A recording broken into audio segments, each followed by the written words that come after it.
Now, let's go to the warrant. In June 2017, did you sign off on the Carter Page warrant application?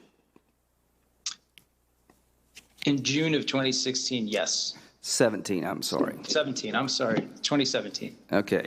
Did you know at the time that the CIA had warned the FBI on numerous occasions to be careful using the dossier? It was internet rumor. I did not know that at the time, and I don't know that now. Okay. Well, we got a list of, list of CIA informs the FBI that Carter Page had been approved as an operational contact from 2008 to 2013.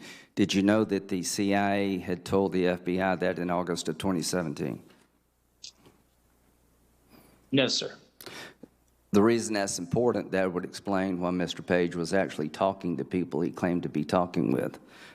Did you know,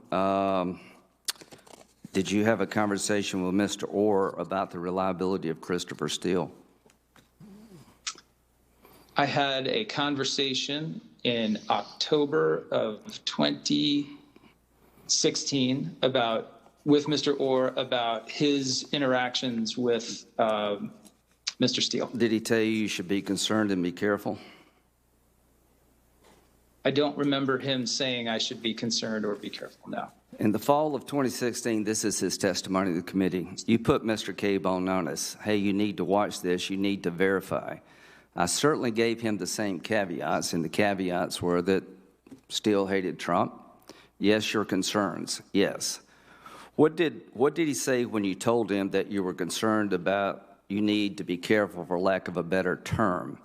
I think he understood because he also worked on Russia criminal matters. So we have Mr. Orr under oath saying that expressed concerns to you, Strzok, and others about the reliability of Mr. Steele. You don't remember that?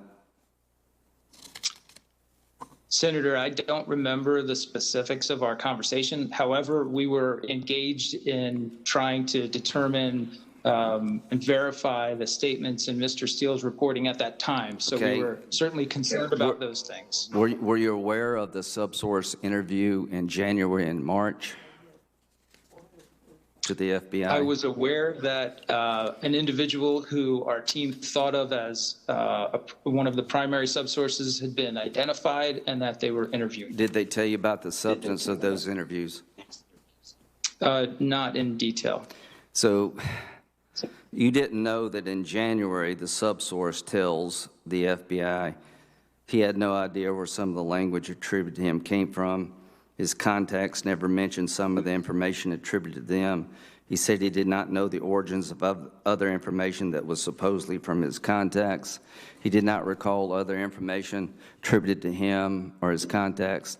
Still used incorrect source characterizations for the primary and subsources contacts.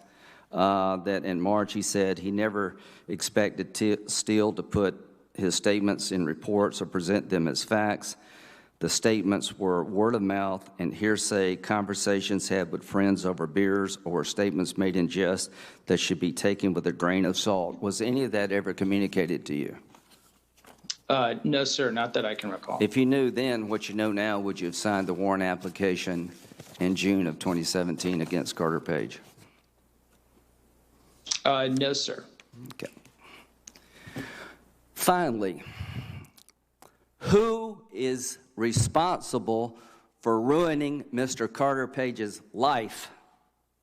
If it's not you, if it's not Rosenstein, if it's not Comey, if it's not Sally Yates, who's responsible for putting together the information provided to the FISA court that was completely devoid of the truth, lacking material facts, completely represented what Mr. Page did and how he did it? Who should we look to for that responsibility? Well, sir, I don't agree with the way that you've characterized the entirety. That's what the court said. I think, as the IG pointed out in the conclusions of their report, who's responsible, Mr. McCabe? Everyone who had, every person. Everybody's responsible, but nobody's responsible. Sir, it would help if you'd allow me to finish my answer. I think it might be easier to understand. Okay. The question is who's responsible? And I think that we are all responsible for the work that went into that FISA. I am certainly responsible as a person in a leadership position with oversight over these matters. I accept that responsibility fully. Did you mislead the FISA court?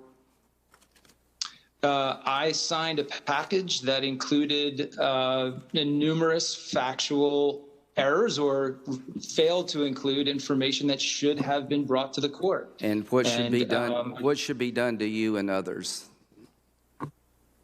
Well, Senator, I think we are doing that with this process. I think our efforts should be focused on figuring out how these errors took place and ensuring that they don't happen again. That starts with those who committed the problem being held accountable. Senator Feinstein.